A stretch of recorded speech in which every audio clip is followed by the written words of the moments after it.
Уважаеми и неуважаеми двукраки без пера, искате ли да имате цар? Генерал? Май това искате.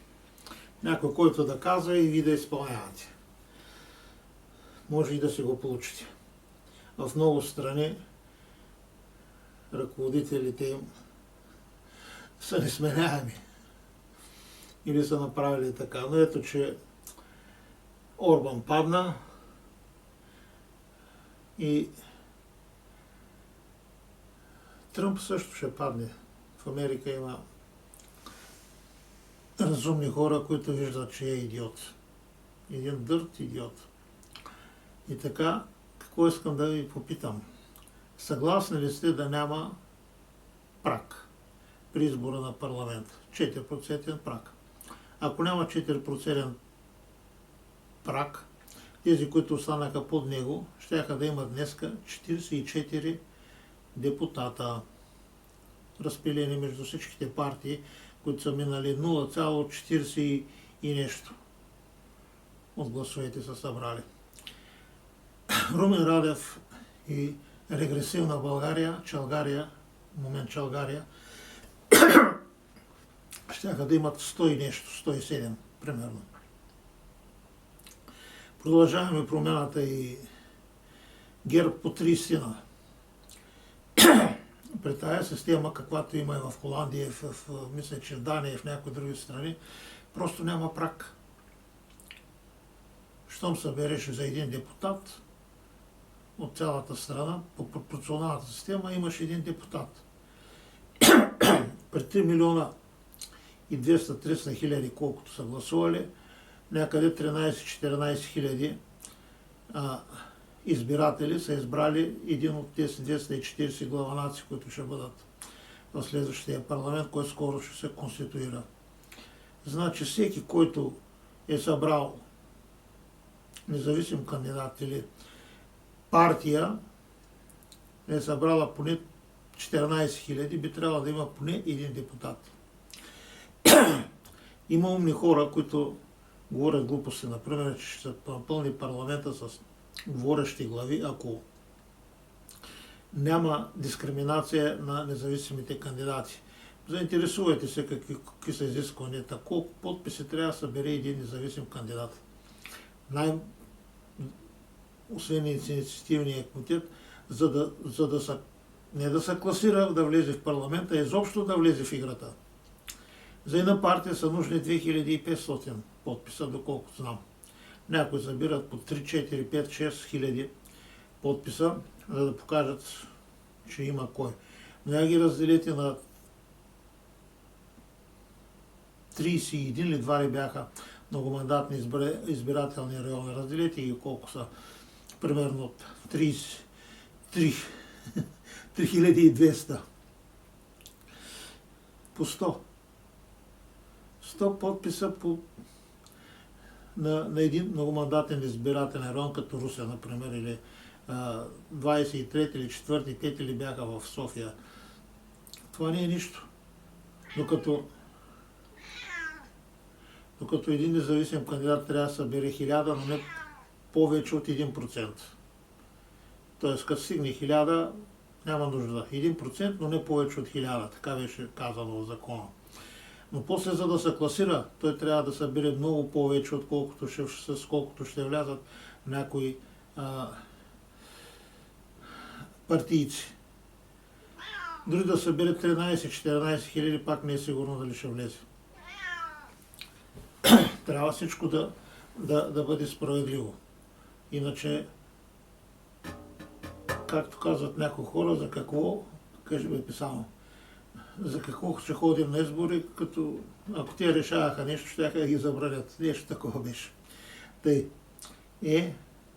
Сега да продължим с дискриминацията. Просто в някои страни няма дискриминация. Независим кандидат ли си, дали си от партийна листа, за теб трябва да гласуват хората, за да влезеш в парламент. Тоест задължително преференциална система. По най-различни. Германската една, различни са. Обаче, според мен, най-доброто е да е задължително преференциална. Тоест, стига бе храна имаш, вода имаш. Скучка. Мяу, мяу. Елата видим. Щеш. Тъй. Това означава, че когато отиде избирателя да гласува, трябва да знае кой е неговия кандидат и да задраска него. Няма нужда дори да задрасква квадратче на партия, нали? Се знае този кандидат от коя листа е. И гласът, който е даден за кандидата XY, в зависимост от коя партия се брои за тая партия. След това всички, които прехвърлят 13-14 хиляди, там колкото са падат, защото на предните избори беше, нямаха и 10 хиляди, когато беше слабо участието, всички, които са събрали повече, трябва да влязат. За да има местно представителство от всеки многомандатен избирателен район, би трябвало първите, които съберат най-много гласове, независимо, че няма 9-10 там, колкото 14-15 хиляди може да стигнат, да влязат в парламента директно. Те са 30 и колко и на места ли бяха те. Влизат тези 30 плюс, ако има някой да е събрал повече, също влизат. Те може да се окаже, че ако партиите са сложили по един-двама човека, вместо както сега правят по 9-10 и така пълнат листите си, ако сложат, за да не се разпилят гласовете, да хванат мажоритарния вод, защото се получава мажоритарен вод, вкарат още 50 човека, 60-70 може да се случи, ще останат 140-50 за пропорционално разделение. Те трябва да се разделят според на всяка партия, без да има никакъв праг. Но то ще се получи естествен праг, защото ако останат, дори само 200 да останат, ще трябва да имаш 0,5% от гласувалите, за да имаш поне правото на един. Ако са останали само 100 за пропорционално разпределение, ще трябва да имаш 1%. При тези положения, при тази смесена система се променя много идеята и правилата на играта по друг начин, защото хората, които издигат партиите, ще трябва да бъдат местни и известни. Ще трябва да общуват с хората, а не спуснати отгоре, за да могат да съберат, да съберат мажоритарен вод. Така, ако една партия има потенциала примерно за 60-100 кандидати, разделено на 30 се прави по 2-3. Ще се съобрази с областите, където ще сложи 2 или 3, но трябва да са известни, за да има човек, който да влезе мажоритарно и който да остане за преференциалната листа. Сега, за преференциалните листи, те трябва да са национални. Независимо, че са гласувал, си са кандидатирал във Видин или във Варна или в София, след като се разпределят мажоритарните, който не се е вредил да стане депутат, влиза в националната листа и се подрежда според броя на получените преференции гласове. И ако на партията се трябва 20 човека и събрала е 20% или както сега Радев 40%, ще вкарат толкова първите там от тая листа. Тогава ще има вече отговорност както на партии, така и на тези, които избират, защото те ще трябва да търсят връзка. За събирането на подписи, за самия начин, по който се издигат кандидати. Трябва самите кандидати да събират някакви подписи. Дали ще са само 50 или 100, но представете се 100 подписа във всеки един многомандатен район, той са над 3000. И сега толкова събират на 100 човека, обаче 100 подписа на човек. И ако има по 3 кандидати, което е най-разумното при такава система, 3 човека по 100, 300, по 3-900, значи 9000, 10 000 подписа ще трябва да съберат минимум. Ако има долен праг, примерно 100 подписа, само че в един многомандатен район, според броя на избирателите, няма смисъл да има 1000 кандидати. Първите 100 за малките За по-големите първите 200, първите 300 за най-големите, дето сега са с най-голямо население. До 200-250 кандидата, който е събрал най-много подписи. Тогава състезанието ще започне още с издигането на кандидатите, кой ще събере подписи. Другото, което искам, да има активна регистрация. Аз искам да гласувам от компютъра, другия иска да гласува по почтата, трети иска да гласува с машина, четвърти иска да гласува с бюлетинка. Ами нека се знае, който се регистрира предварително, ще гласува и да заяви.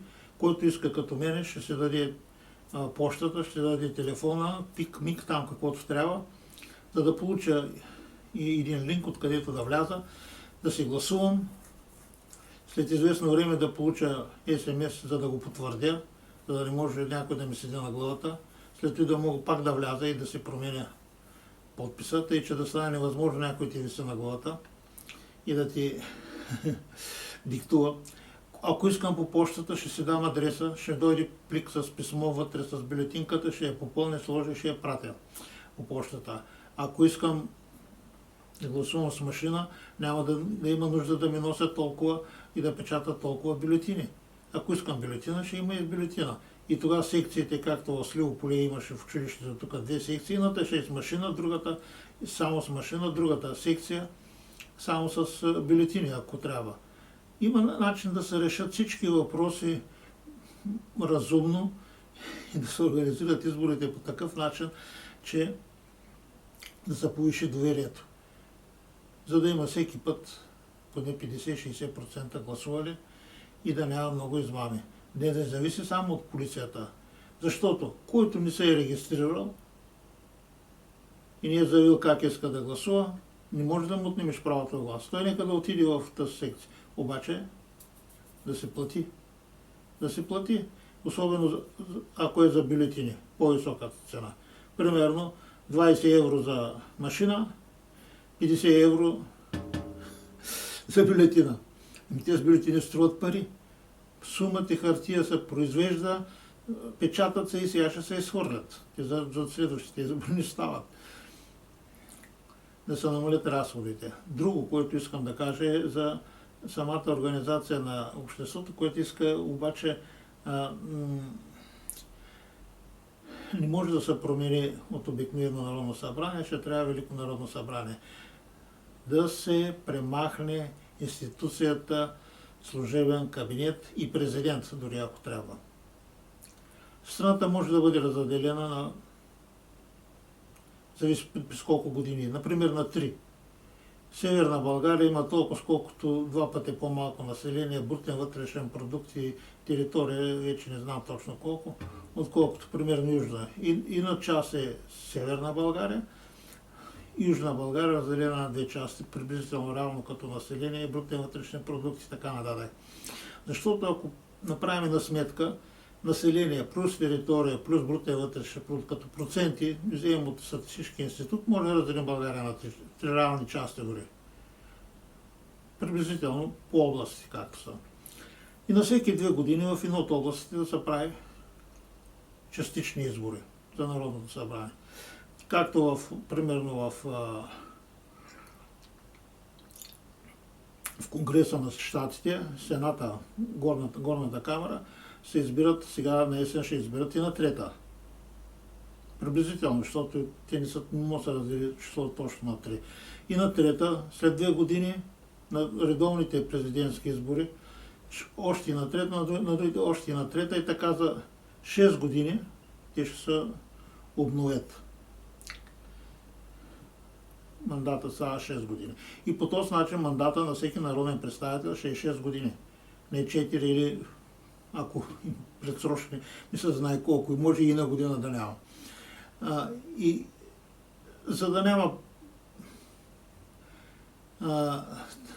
предсрочни избори, просто ако има президент или сенат или някаква друга, ако не могат да се разберат, дори след като се направят тези частичните на такова и не се съставя, няма множество, което да състави правителство, да получи бонус тогава, примерно първата партия или по някакви гласове мажоритарно избраният президент и да се състави правителство с точно до следващите избори за 2 години.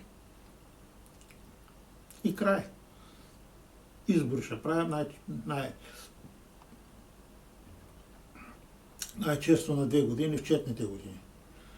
Много неща могат да се променят, ако политиците искат. Обаче не им изнася.